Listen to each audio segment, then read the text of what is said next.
Oh, so deep, Banners. Welcome to Bad Boy Running. We've just had a typical experience as Zencaster. 15 minutes of our lives waiting to demonstrate to our next guest, who's just started a new podcast, how bad Zencaster is. It's a learning curve right here. It's a lesson.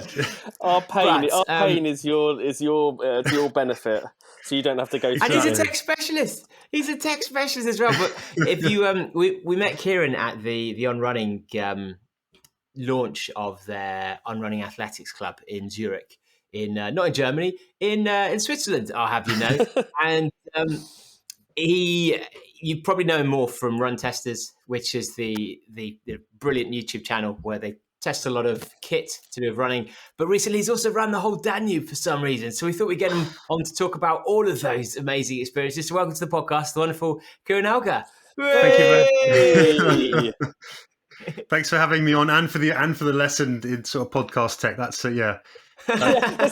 There's nothing more professional than having you on as a guest, and us, David and I, just go fuck this is shit for 15 minutes before we start an interview with you. I don't know. Do you intend to follow that kind of level of professionalism with your podcast? Oh, listen! I was just saying before, whilst we were waiting to get through all of this, that we've done some lives as well. We've done live videos, and it inevitably goes wrong. And 40 minutes later, you're still fighting the tech, trying to make 4 different mics feed into one audio feed. I know the pain all too well. And just for the listener at home, Jody currently is a red dot on a black screen because he's had a pony accident, which means he can't escape his bed. Which is not funny at all. I just wish you wouldn't mention it. It's like the worst middle class accident ever. It's just... For where I'm sitting, it looks like he's some kind of like AI presence. It's like talking to some kind of Hello, Dave. Other ethereal being. It's just a dot. I can't do that, Dave. Well, Let's go back to, because before Run Testers, you had a journey into running journalism before Run Testers, didn't you? Do you want to tell us about? We know of Jody and my experience into running, and then running journalism, if we can ever claim to have been that. But what was yours like? Yeah, I mean, now's probably the time I should reveal. I used to be a proper tech journalist, so I should have known about sort of podcasts and setting all that stuff up. I used to go into meetings, and basically when people would come in from outside for ad sales meetings and the projectors didn't work, as a tech editor of a magazine, people would turn around to you and look at you as if you should know how it all worked. Never did. But I guess I sort of started running maybe about sort of 15 years ago, just as the advent of kind of wearable tech kicked off. So I don't know if you remember something called the Nike Fuel Band. Yeah. Things like, it was like the early pedometers, all these kind of things that just started to sort of happen. It kind of was in tandem with me starting running, doing my first 10K. Then I did a first half and a marathon, sort of usual kind of stuff that people build up. But at the same time, I realized that I was the only one out there who really was interested in testing gear and would do the miles. So these two things kind of came at the same time. I got a bit of a bug for running, realized that I could make it kind of work in my work life. And from there, it's just kind of multiplied and grown. So you're calling out other tech journalists at the time of not putting the mileage in, just wearing it, going for a little jog and pretending they knew what they're talking about. Listen, they love to talk about smartphones. They didn't really like running much. So yeah, it was lazy tech journos. That's the thing. Tech journos have always been the bane of my life, because before I was in running, I was like film and TV journalism, entertainment journalism. But you'd always it'd be the same time when like Blu-ray and HD DVD and all that would come out. So you go to an event and you'd be trying to the film, TV, entertainment journalists are trying to get the interesting stuff. And then there's people talking about bloody bit rates and stuff like that. You're like, what? We're not here for this shit. So like, what are you doing? Like, we're not interested in any of this stuff. But it would just constantly be obsessed with technology and taken away from what we pretended was glamorous about the situation. And the same thing happened in running, I think, as well. Yeah, I mean, I'm sorry about that. I'm probably one of the people who sort of came slightly from the tech side and geeked it all up in running a little bit. But I mean, I went to so many tech conferences where we had to spend hours talking about whether or not 3D TV was going to work. All that kind of stuff. When did we believe 3D TV was going to work? And when did we stop believing that? I think we believed it for a week in January 2008 when everyone was in Las Vegas looking at them. Yeah. And then I think that film with the blue people came out, and then that was it. What was that? Blue Man Group? Everyone, no. Avatar. Everyone, yeah, that's it. Everyone watched it. Everyone had a headache, had a migraine for a week afterwards, and thought, okay, this is not the future. Yeah, exactly. And was that for a tech magazine then, or were you tech in running magazines, or? Yeah, it was a magazine. It's still going. It's called T3. So a lot of people will know of kind of Stuff magazine. T3 was almost like the competitor. So, and I guess it went from being a lot about kind of that sort of Blu-rays and TVs and hardcore stuff, and then when the shiny, I guess the Apple Watch was the next thing that came out, and and people got apps on their smartphones for running, and all of that technology came on board. That I guess you'd call it in the business, you'd call it lifestyle tech. That made it a bit more interesting, and it was a bit more shiny and a bit more fun, and that was that kind of really drew my attention away from having to do all the geeky how many megapixels are in the camera on the phone, Because what, in terms of your customers, your readership, would it change dramatically then from kind of in 3 to 5 year periods, because the focus of technology and what is interesting in what's changing is massively changes from year to year?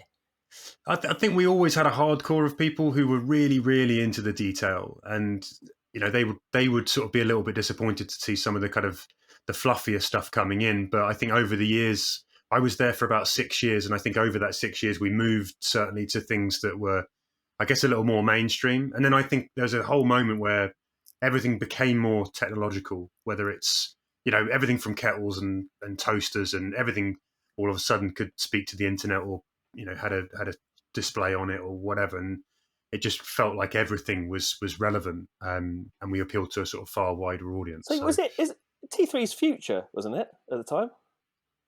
Yeah, I think it still is. Is it really? Oh, Future's still going, is it? Wow, that's. I mean, this way, Future's now the biggest. I think it must be one of the biggest publishers certainly it's in the UK, but if not in Europe, they are absolutely huge. They bought everything else, so. Yeah, when I was there, and I didn't get in on the share action. I wish I had, but because right now, I mean, it was down, but now it's a sort of multi-million pound business with affiliate revenues, and they've done so well. They own pretty much, I would say, like 70% of publishing in the UK. Oh wow! And is that because have they grown because of success in publishing, or have they found other ways of making money linked to the content? I think they realised that essentially if you win Google, so everybody's searching for best something, best running shoes, best running watches, whatever, and then all the links that you might find in those features that are lists of your best stuff are affiliate links, and they get a little kickback from anybody who clicks on one of those links and goes and buys something. And that was a big driver for their business, essentially, I guess, turning the internet into a big catalogue in a way. And in terms of those lists, because I've often looked at them for when I'm looking for things, but also I've been aware of how important it can be as a product to try to get on them. Like how does it actually work? With how independent would you say those lists are? How thoroughly researched, and what kind of motivations and drivers are there for the organisations to skew them in their favour financially as such? I mean, that's a big, difficult question for me. I mean, I can speak about the stuff that I write, and I know when I'm. Do you understand how media sales work? How independent? Yeah, I mean, I think I think journalists sort of go into it and will do their very best to kind of research and create content and lists of products that are well tested and thorough. I mean, that's my day-to-day job. Some of it is still doing that, written journalism, creating those lists, and I've got a bunch of kind of benchmarks for myself, which is I prefer to have tested every single product that I put on those lists and know that I'm making a proper recommendation. I think the nature of the beast is that often there's not enough time, and the fees, if you're a freelancer, are not necessarily high enough for you to have called in every rucksack, every running backpack in the universe and given it the time of testing. So there are definitely times when you sort of have to, or people will have to take shortcuts and bits and pieces. I haven't been working inside a publisher for, I think it must be about 4 or 5 years now. So this whole kind of advent of affiliate and the best listization of everything sort of came just after. So I've never been in an environment where I've had someone come to my shoulder and say, well, do you know that one sells really well? So do you want to put it as number one? But I'm sure when you look at something coming up soon, like Black Friday, where there's huge pressure on these organizations to make big money, and they make millions and millions of pounds in a single day by updating all of their deals. There must be pressure now for people to put in certain deals and certain lists. There has to be. And from your experience, how would you advise people to actually view lists like that are out there, and how, because they are useful because they gather the biggest names and maybe a few outsiders in a way that is easy to digest. But would you give any advice in how they can be used successfully by typical people to actually almost read them with a coded view so they actually can draw more from them? Yeah, I mean, I think you can tell if you go and look at them, and you can tell that there's 30 words written about a running backpack that you know from your experience of using a running backpack that it's got a lot more features and there's a lot more to say about it. And there's only 30 words, and they don't really pick up on the right language. And I think this goes across all kind of segments. In running, I can quickly read one of these and realize that the author doesn't quite know about running because the terminology is not quite the terminology that you would expect. I think you can get a sense of whether or not that person has good experience. I mean, they're definitely, I use them myself. They're still a good starting point, I think, for whittling down what is naturally kind of a huge kind of category of products and give you a starting point. I guess the other thing is to sort of cross-reference and build up find your preferred sources and your preferred writers who maybe you can cross-reference with their social media, and you know that they actually do the thing that you're interested in. In this case, running. You can quite quickly see if a journalist does any running or not, from Instagram. Often the people who are testing this will have, you'll be able to see their mileage. I mean, if you're that way inclined, you can go and check out Strava, all of those things, and do a bit of background, and you're probably getting a more kind of reputable response. But I would honestly take them with a pinch of salt, most of them. It's so true. It's so true what you say about the amount of copy that they write there, the amount of words are right there. Every time Bad Boy Running appears in a top 10 list of like a Bed's podcast or something, like you can tell whoever's written it has never listened to it, because all the description is always pulled from like a podcast description from like 12 years ago or something that hasn't been updated. Like they clearly have never listened to it, and it's just you could just tell it's it's all secondhand copy, and it's all written off someone else's review or something like that. So yeah, that's true. You see that all the time. And I think there are some things where it's maybe, it might be less important. Like if you're thinking about running socks, it's great to have a big long list of socks that maybe look cool and are functional, and it's not such a big purchase, doesn't really matter so much. But then often I'll drop over to a list where you're looking at kind of nutrition products, and you can see that most of these haven't actually ever been tested.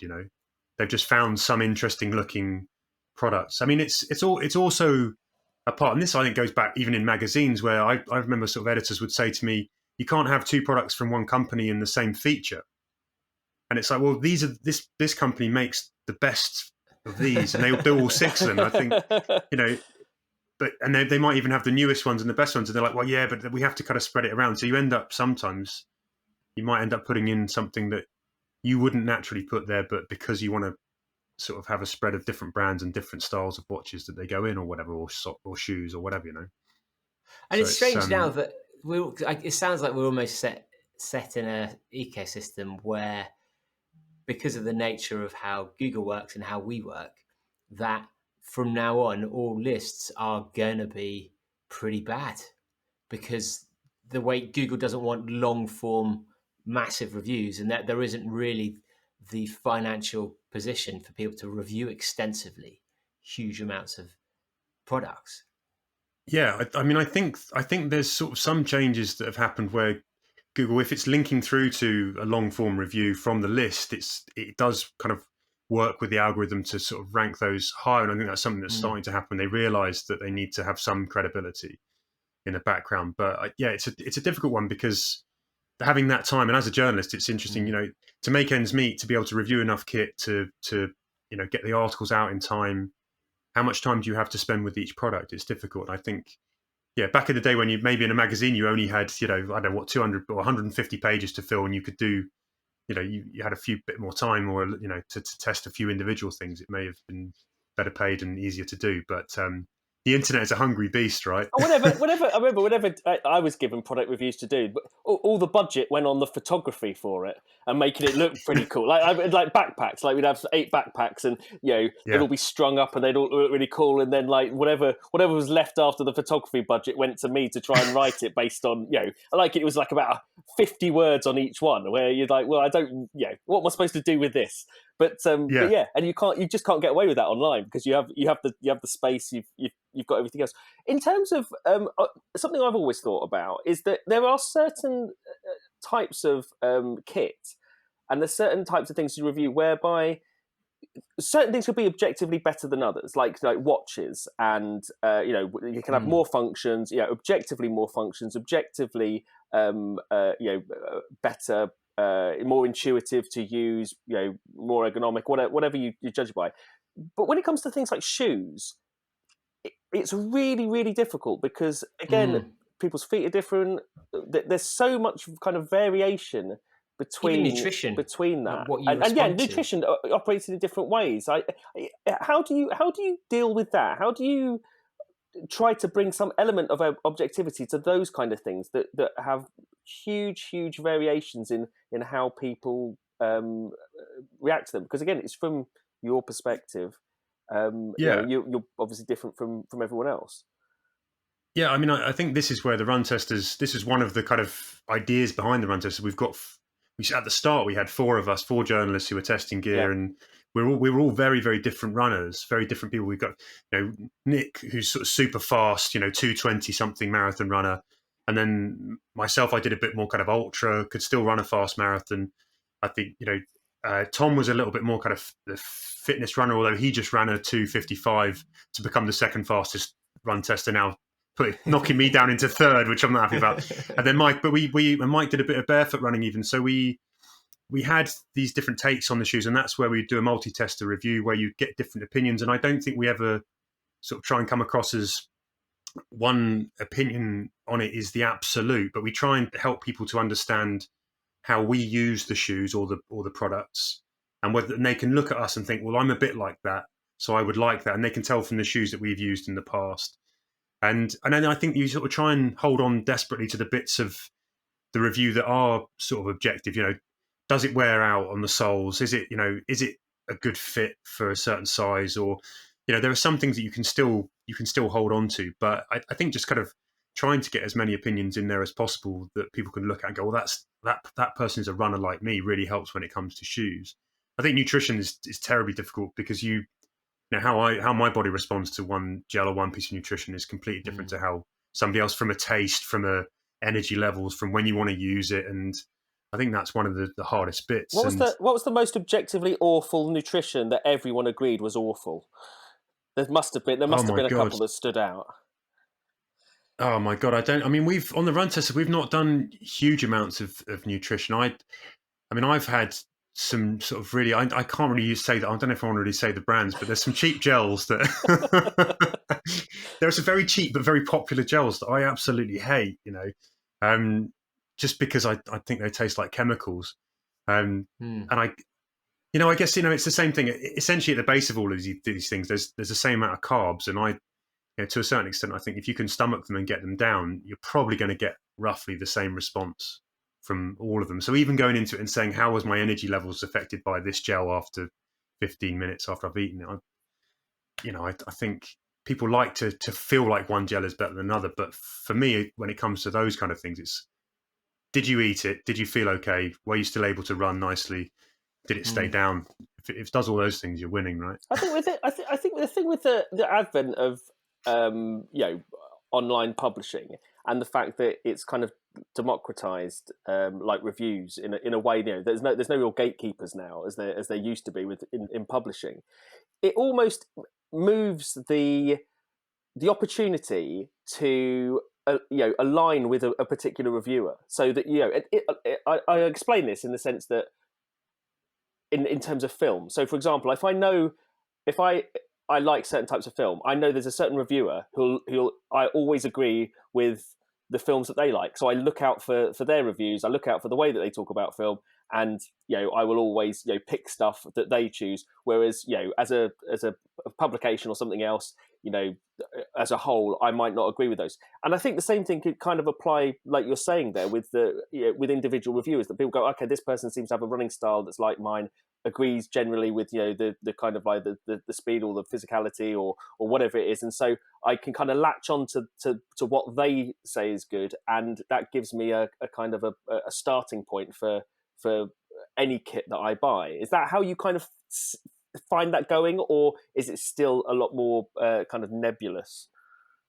No, I think you're right, and I think I don't think this is necessarily a new thing, but you do build up a kind of level of trust, I think, with like core audience of people who come in regularly, and if they, a lot of the people will buy the stuff that we talk about, and if you tell them something's good and they're going to like it, they go out and hate it. I think next time, the next review they watch of yours, they're going to think, is it, not, they're going to think twice, and then if you do sort of 4 or 5 of those in a row, they're probably going to decide that you're not on their wavelength. And I think that's where we definitely have people who come in, and you see in the comments they'll say, I follow a lot of what Kieran says because he runs like I do when he does his kind of training runs, or where he runs, or even the terrain and the type of style of running, and they latch on. And it amazes me. I mean, I've been to certain runs where people have come up and introduced themselves and said that they've seen the run testers, and I look down and they're sort of wearing all the sort of same kit as me, dressed like you. And I'm like, this is great. I mean, this is, the people are listening. So, but also what really surprises me is, if you talk about shoes as a good example, how many shoes people buy, and lots of our viewers are great. They're out testing these things anyway themselves, and I think many people actually come for validation after they've purchased something. Yeah. And they come and watch the review and go, yeah, well, brilliant. That's exactly how I felt about that as well. And that's always a nice kind of response to get when you get the comments and say, I felt exactly that. Because even within the 4 of us, I can come back and have tested a shoe, and I'll say, I hated that, and Nick and Tom and Mark will be like, well, we love it, and you sort of feel like, what's wrong with me? What if I got this wrong? Did I do it wrong? And then you'll see other people in the comments not really like it. So, good example of that, there's the Asics Nova Blast sort of range of shoes. I cannot get on with. I feel they're sort of too big, too clumpy. And almost in the comments, there's almost like a 50-50 split of people who absolutely love them, and they are paid up members and they'll buy every generation. And there's 50% of people who agree with me, and it's almost the same in the run testers. So, yeah, I mean, I guess I think we accept there is no one correct opinion on a lot of things. Would you say there are some products, or even some brands, or some ranges where the blink test isn't enough? We know that the Pepsi Cola challenge, Pepsi won in the sip test, but actually cola was the preferred after a period of time. Were there some reviews you've had, or just some products that first impressions certainly don't count, and first impressions don't last, and actually what your initial impression is will potentially be misleading to whether it's a good product for you or a good product at all? Yeah, absolutely. And this is, again, where if you've got time and you can be as thorough as you can. I mean, I love doing long-term tests, where you take a pair of shoes or a watch or something, and you live with it for, 3 or 4 months. And that's when you start to find out the things that really matter about it, I believe, rather than often there's a big hurry and you might have to test something in a couple of weeks. So you don't, particularly watches where there's so many features, and you need to work, if you're going to buy into all of the, the training load and all of this other kind of data and metrics, you have to give it time to really understand. And I think, there's, as much as possible, we will do long-term tests and come back to things after a longer period of time, rather than just, use them for 2 weeks and say, this isn't up to scratch. Having said that, there are definitely things that you can tell are not going to change over time. I mean, there are some shoes I feel like I can put on and I just know out the door that these are not for me. There are very few shoes that I think sort of changed over time, in my opinion, but definitely other devices do, that you sort of learn to love them. And I think, again, it's just, if there's time, you give it these things as much time as possible. And so with the 4 of you then, how does it work with products? Do did you start by one of you be reviewing something anyway for your work, and you then share it out amongst the four of you? Do brands come to you and you decide, right, who's going to test what, or how do you actually decide what the content's going to be each week, and how engaged are the different brands? So we're four journalists, so freelance or on contract, and so we'd essentially be going to a launch event, for example, and we'd see a new product launch. People would talk about it. We'd get given it to sort of test briefly, and afterwards, we may have gone for a run with it, and we'd sort of stand around having a cup of coffee and having a chat, and either saying it's brilliant or bitching and moaning. And at some point, I just sort of thought, well, I'd had a bit of success on my own YouTube channel with a couple of shoe reviews that blew up and did sort of 50,000 views. And so I talked to the other guys and said, well, we're doing this anyway. We might as well just switch the camera on and see, in addition to our regular work, to see if we can sort of build an audience and if there's an appetite for it. And it kind of grew organically from there. And now we all still kind of test and review for publications, most of the major kind of publications in the UK, online and print. And when things come in, we'll just decide whether or not we also want to get involved in doing the video review for that. And again, it's pretty organic. I think we can sort of sniff out when there's going to be a product that people are majorly interested in. And if we've had the time to do the miles or to put in the testing, then we'll get involved in the video. And so sometimes sometimes it might just be one person reviews it. Sometimes it could be 2 or 3. Sometimes it might be I think there's 6 of us now, so it might be more. And the brands, it's taken a little while to build up an audience where it interests the brands with the volume. But because we're all journalists, we sort of had access anyway to products. Has the power dynamic changed? That's the thing. Is it a case of, you're lucky to get our kit, blah, blah, blah. And now it's, oh, go on, please feature this. Please make sure that this is included in the review. Has that because of the audience you've built? I think people were always happy to give us the gear anyway because of who else we wrote for, so we already had that sort of relationship and that credibility, and we were in places that they wanted their products kind of reviewed, and this was seen as an extra. I think we're reaching a point where, if you went and knocked on the door and said, I'm from the Run Testers, rather than maybe I'm a freelance journalist and I write for 4 or 5 different places, that they'll answer now. And they're starting to come to us a little bit more, and they will certainly start to seek reviews on the Run Testers, and they realize that it's got a big audience. I guess we know from looking at the stats that one of our videos might get viewed much more than an article on one of the websites. So yeah, I think do they see that? I mean, from my experience, brands tend to be really far behind in terms of digital. They don't. There still seems to be an idea that having something in a newspaper still has greater credibility than it being on YouTube, or it being in print somehow has more kudos than it being available to an audience online. Does that marry with your understanding, or is that like an idea from the past? There's people. I think people still love to see their stuff with a nice big fancy picture where they've spent all the photography, all the budget on the photography. They get their product presented really, really beautifully in a shoot. I mean, there's some page. Even I love that when I write something for Runner's World or whatever, and it comes back and it looks incredible.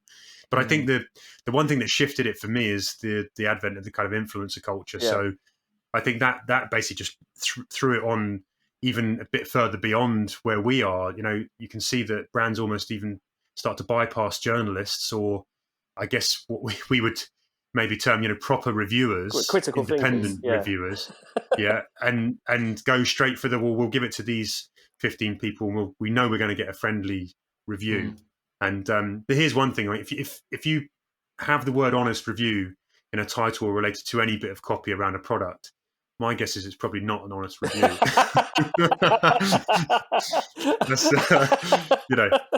That's if you have to say it, like for me, it's like that's the old journalist thing. Reviews are inherently, they're honest and objective. It doesn't need to be stated. That's the way it should be.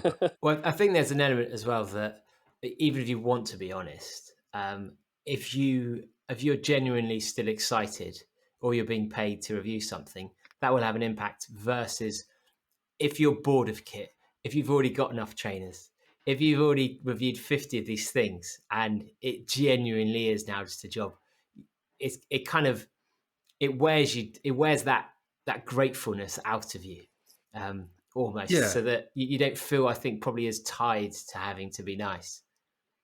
Yeah, but also I think you can, again, it just goes back, you can see, I think, if you've got a kind of critical eye, you can see which people in the influencer world have actually used the products and understood them. I can tell, you can tell very quickly, it's even down to getting the basic kind of facts right about something. I've been to launches where you come back and people have said something has offline Spotify music and you're like, it doesn't, it's wrong.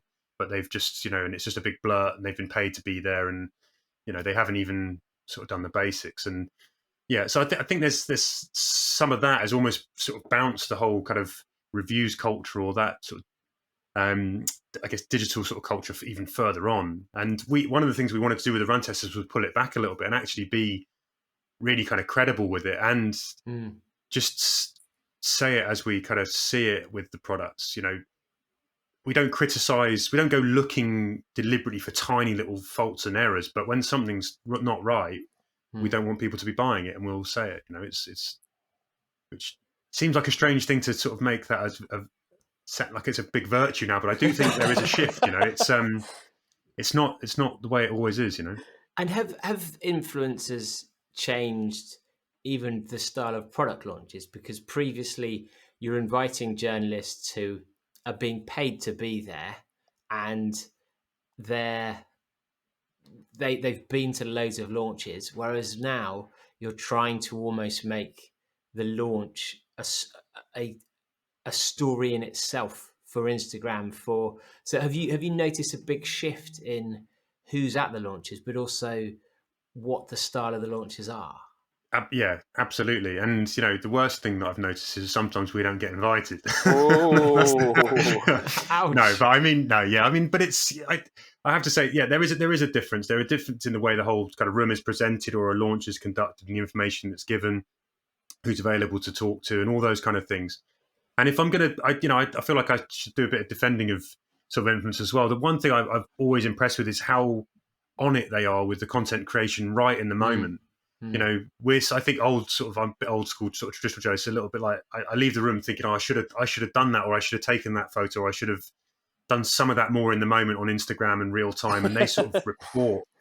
And I guess print magazine sort of longer kind of lead journalism isn't necessarily the way I'm programmed. They act a little bit more like real time kind of live news is breaking the whole time, and they work really hard, and they are very creative with it. And I think I can see why brands love it, because they show the products beautifully and they do it quick and they create a moment of buzz. So I do understand it. But and what would you say is the most pimp launch you've ever been to? Oh, I mean, the most ridiculous. I think one of the best ones I ever went to. Got invited to Rio to see a launch of a pair of football boots. Amazing. With Nike. Yeah.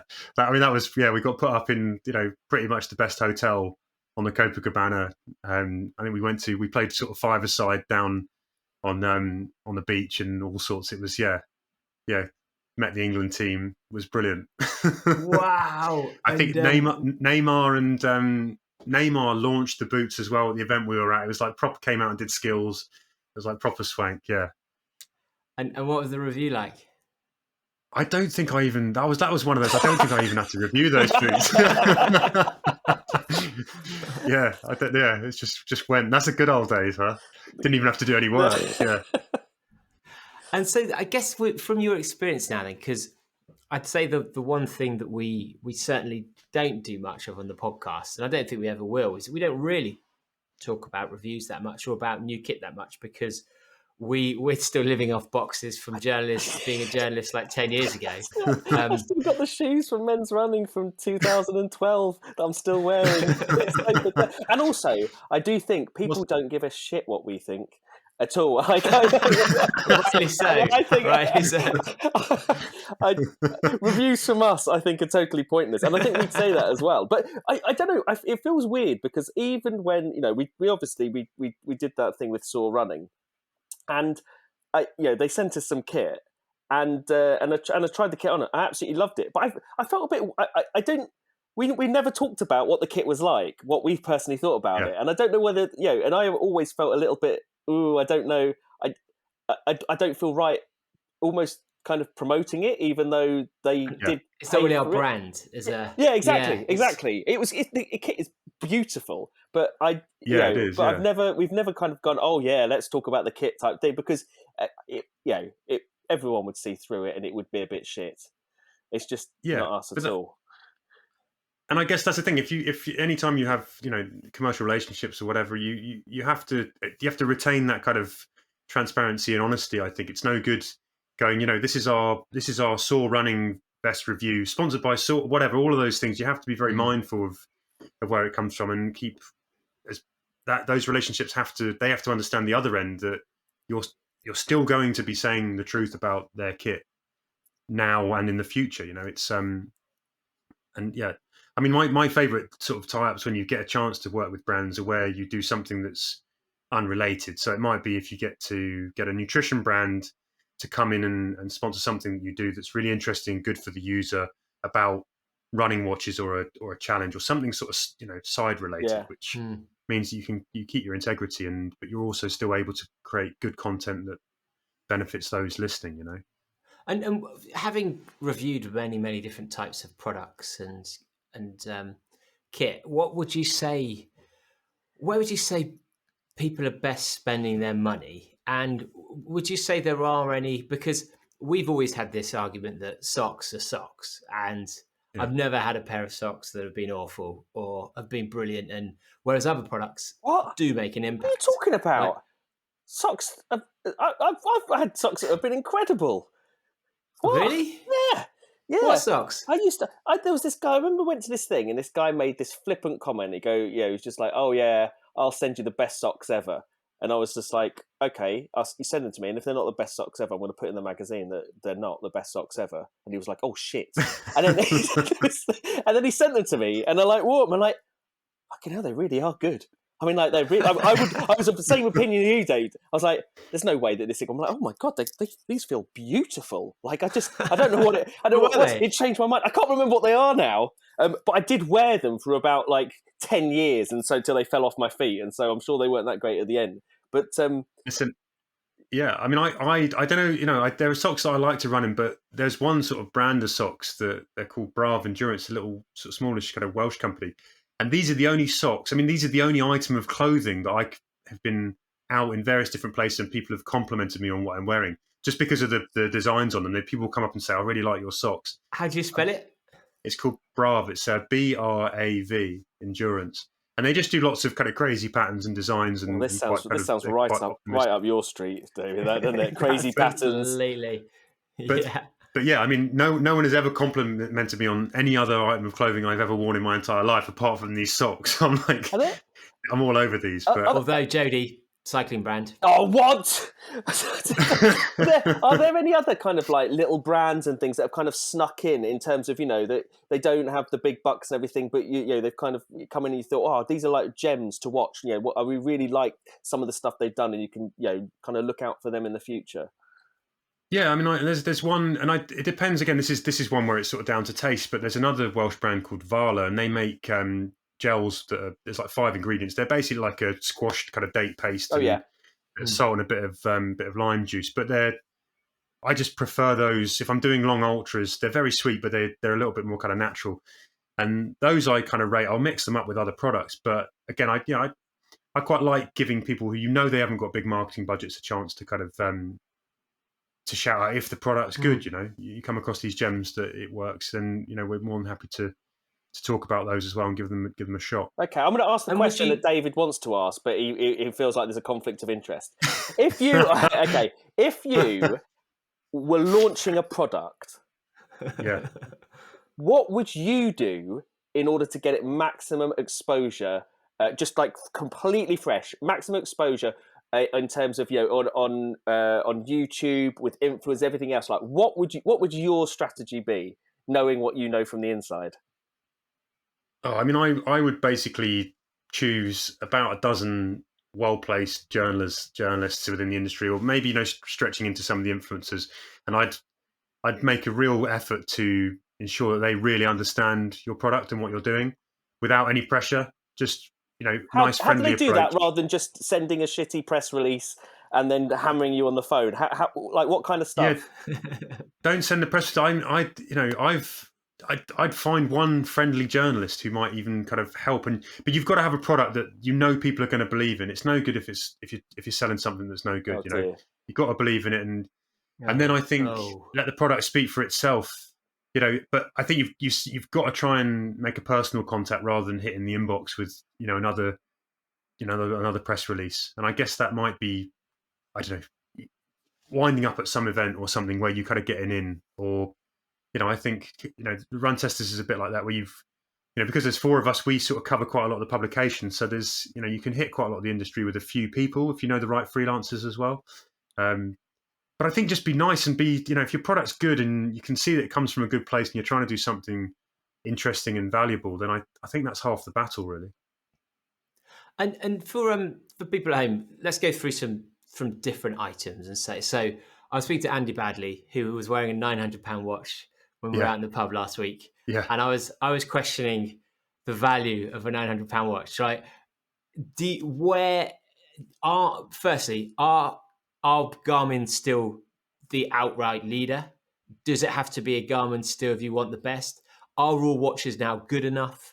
Are there some watches that are pants? What's the optimum? What's the optimum amount to spend on a watch where you get great features, but beyond that is incremental? I mean, you can probably get a decent watch for under 300 quid that does all of the essentials well. Reasonable optical heart rate monitor is not going to be perfect, but it will do the job. Reasonable GPS, pretty good battery life, provided you don't mind charging once or twice a week. Pretty good design, durability, all those kind of things. And some of those will bung in extra features like music playback and whatnot. So you don't have to spend the big bucks. And, most people we sort of recommend, it really depends where you are, I think, in your kind of running. I would always advise buying a watch that gives you a little bit of headroom to grow. If you're a brand new runner, you don't need to spend, £900, but you might want to get one that if you're going to probably run quite a long time, you might become obsessed and interested in it. Spend a little bit more. Don't just go for the basic one. In all answer to all those questions, are Garmin still the best? I think, in all honesty, across the range, I think probably they still are. They've got some really fierce competition. I think, you sort of talk about sort of smaller brands that have come in. I think Coros have done great work, and they was very smart. They came in and, they basically knocked 100, 150 pounds off. They had a small range. They knocked 150 pounds off what Garmin was selling, and they had a similar feature set. Some of those, the bells and whistles of all your training load and your performance insights and that might not have been quite so accurate or quite so kind of well presented. But at the end of the day, if you're not really into all of those things, the Coroses did everything else in the basics really well. And they came in with a killer battery life, which I think is always, for me, is a big selling point.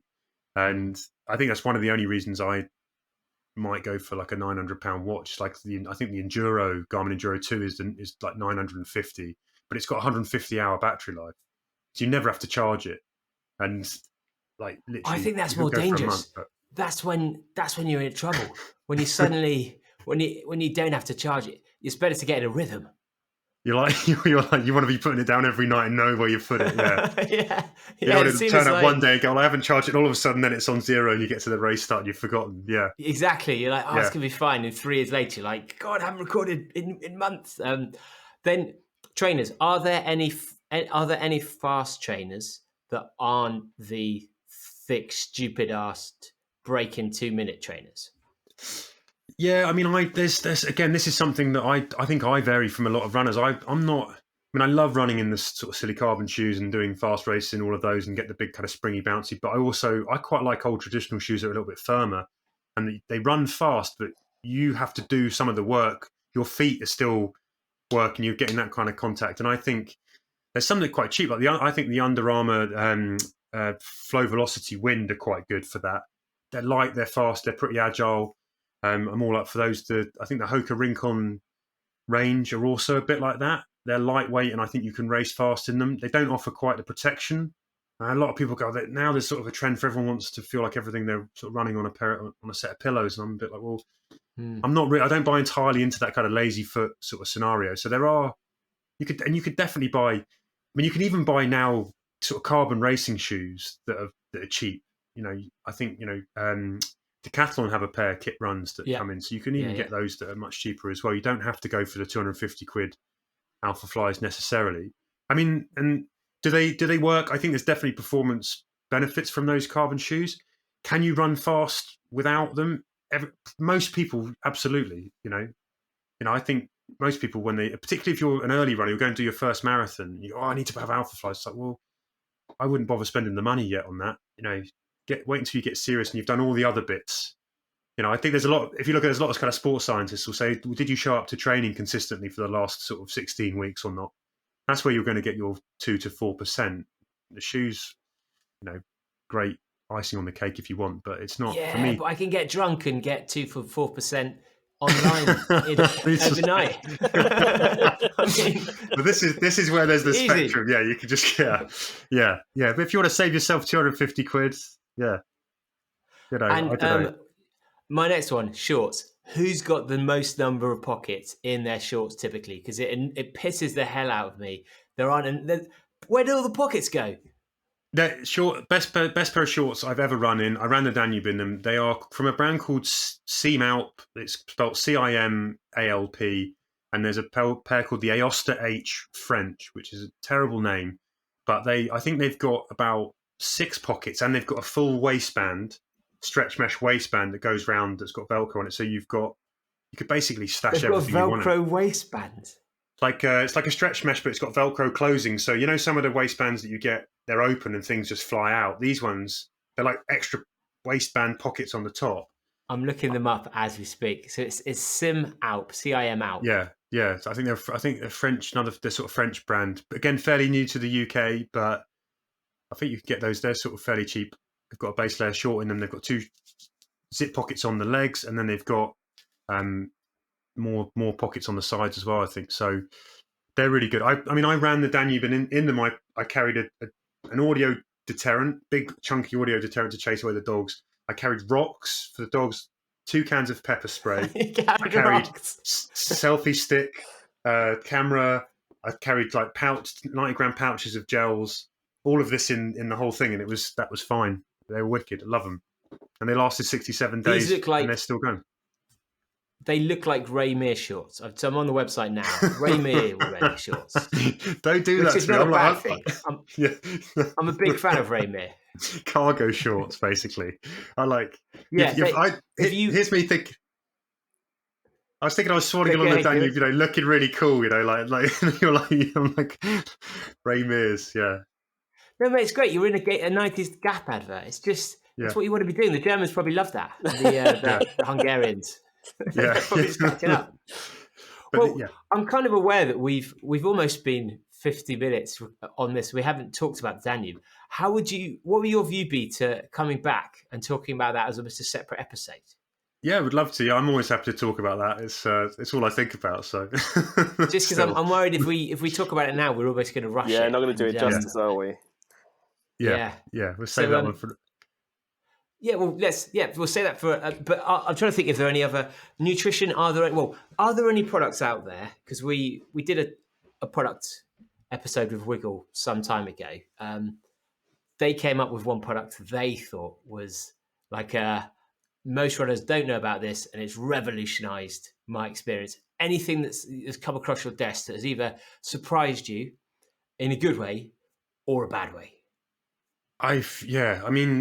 In the nutrition world, there's little cubes. This is by Precision Fuel and Hydration. They do a tiny little packet of 2 cubes, and there's 60 grams of carbs in 2 easy little chew cubes. And if you're going long, if you like, I do a lot of sort of ultras and longer runs, or even if you're not running too fast and you can do a bit of chewing, these things are like the most compact way to get that much carbs in. And it's just different from taking sickly gels. I really like those. Another thing that I'm a big fan of that, again, it's just made my runs really quite easy. If you like to carry a lot of kit, there's something called the Naked High Capacity Ultra Vest, which is a vest. You can wear it under a t-shirt. It's got a load of pockets. You can take soft flasks in it if you want. Under a t-shirt?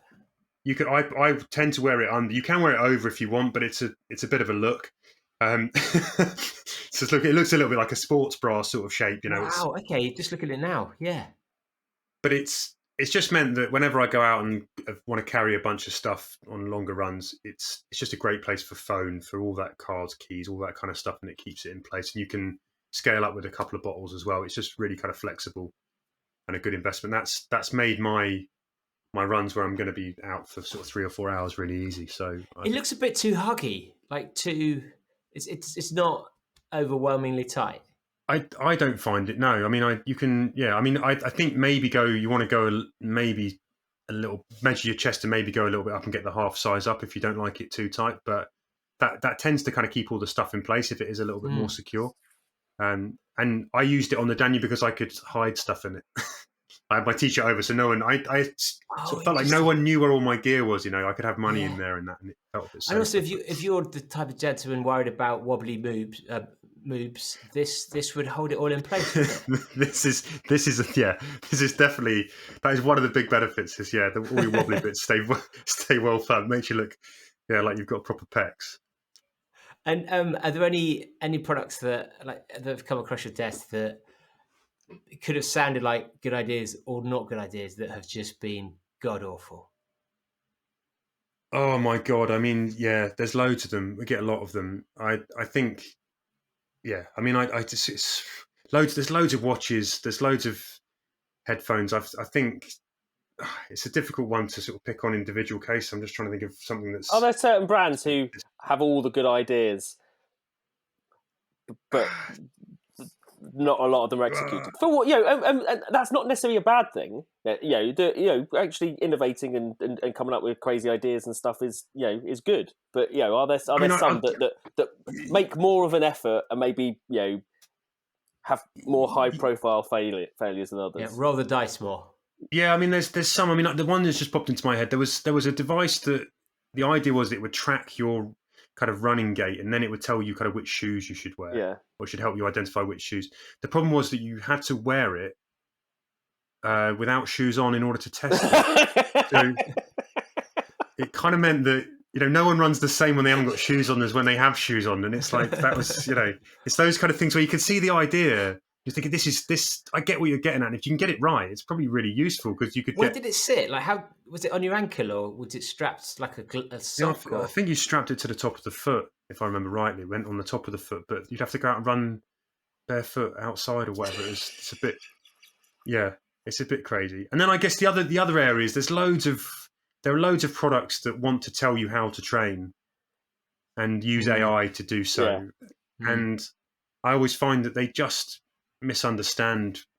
Particularly coaching, particularly running form coaching. There's a couple of other devices that sort of attempt to coach you to a better kind of running form, and I've worn them.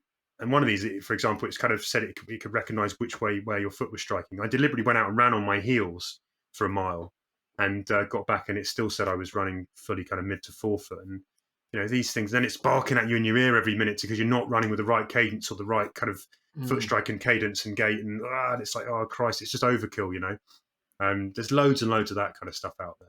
And to get an instinct with products like that, is someone trying to make money and putting the cart before the horse as such in that respect, or is it someone who is an expert in gait analysis who's trying to think, how can I scale my expertise, or is it someone who's just kind of randomly just thinking, this would be a good idea, let's see if I can find a way to make it work?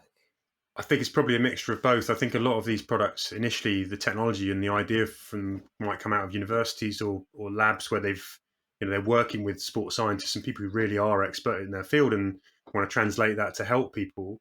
And then that probably at some point gets paired up with kind of venture capital and people who need to sell product. And then, they realize it's not very easy to actually translate it into the real world and make money really quickly with a development. And then all of a sudden you get this kind of hybrid product that hasn't quite been finished or hasn't quite worked out who its audience is, whether it's a pro runner or a really serious kind of amateur.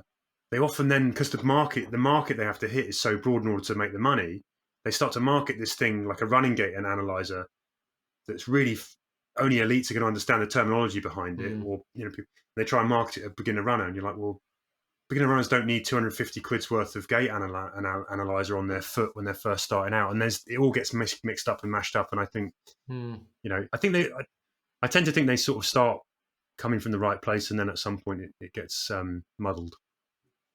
Yeah, interesting. And what's the piece of kit that you wish that you'd seen so far? Is there something you think like you think, oh, why haven't we seen this? Why, or you maybe talk about it with the other journalists and go, why hasn't someone created this? Because they haven't got it right yet.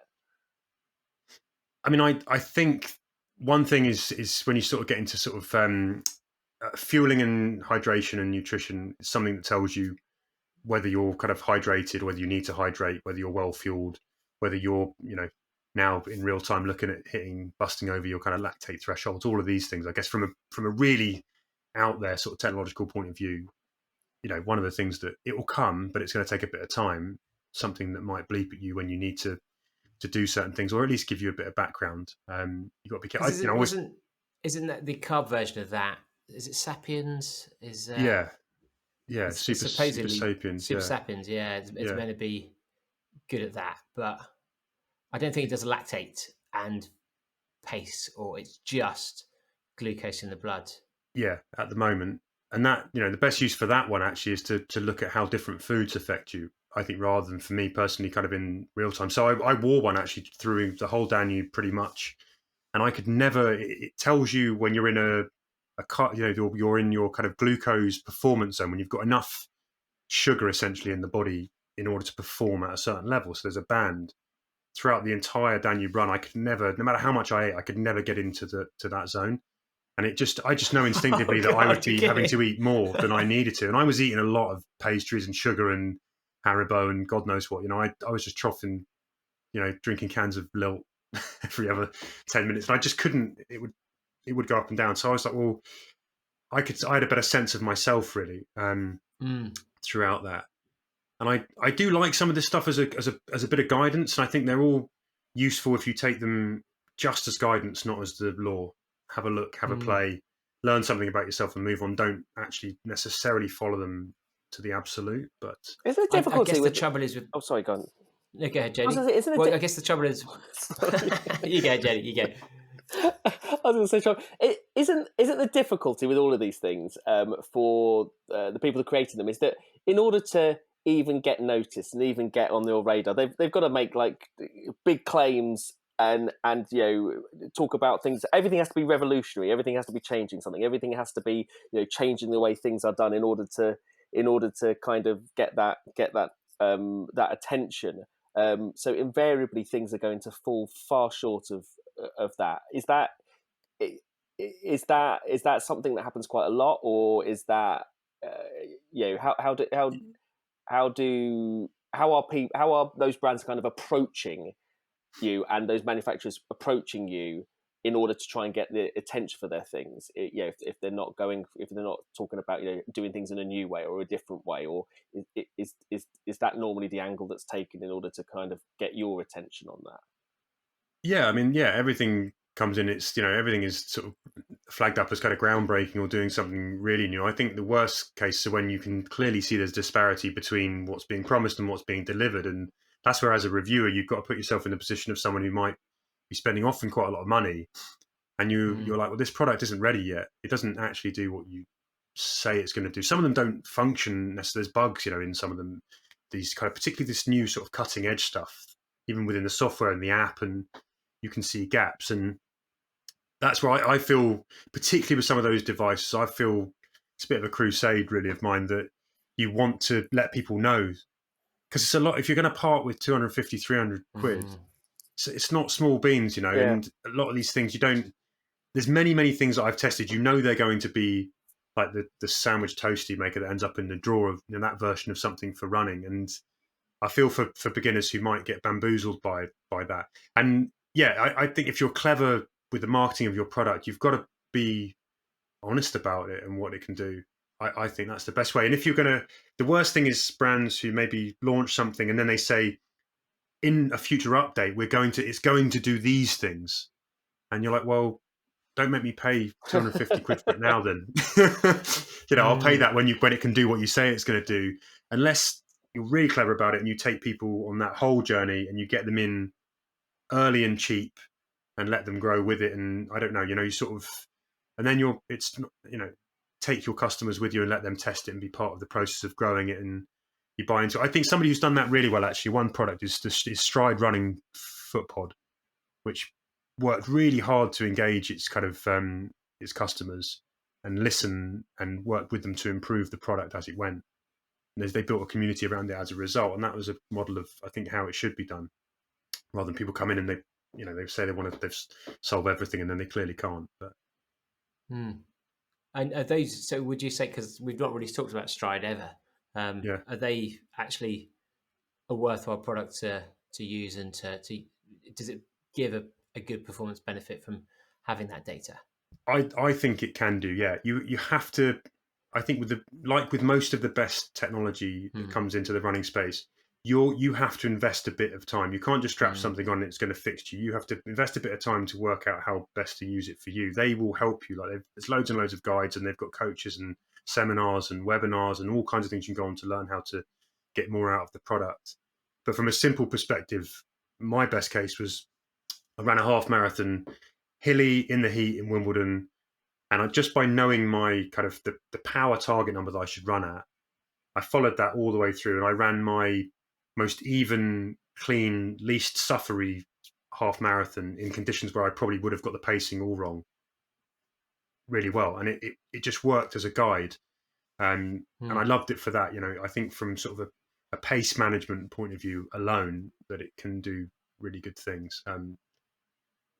So yeah, I think, cool. Again, but you want to be, if it's one of those products that it's for a certain set of runners, it's most beginners, I wouldn't bother. If you're getting into, chasing big times, and you want, you're really dialing in all your performance, and it's worth a look. But and particularly if you're doing off-road or hilly or mixed terrain and things.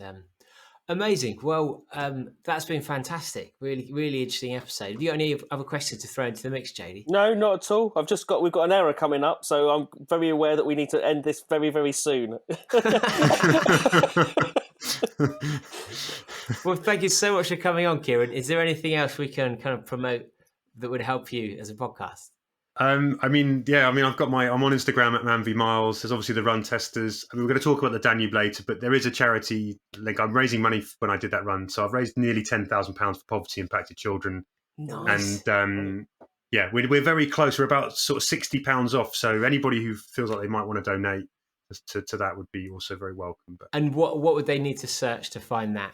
So if you go to my Instagram profile, there's a link in the bio there where you'll get a link to the charity page. So Man v Miles, people. Man v Miles. Well, thank you so much, Kieran, and we'll be seeing you in a few weeks' time when we get you back on to talk about that challenge, because I knew it was going to be interesting to talk about already, but actually having had this whole conversation, it's going to be really interesting to understand how you approached it, given your knowledge of different nutrition, technology, kit, because if anyone, you've got no excuses basically for not absolutely nailing it. Having it right, everything was I've got the kit sorted out. So it's been a pleasure to talk to you guys.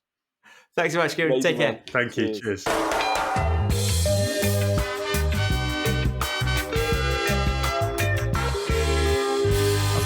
Fuck you, buddy.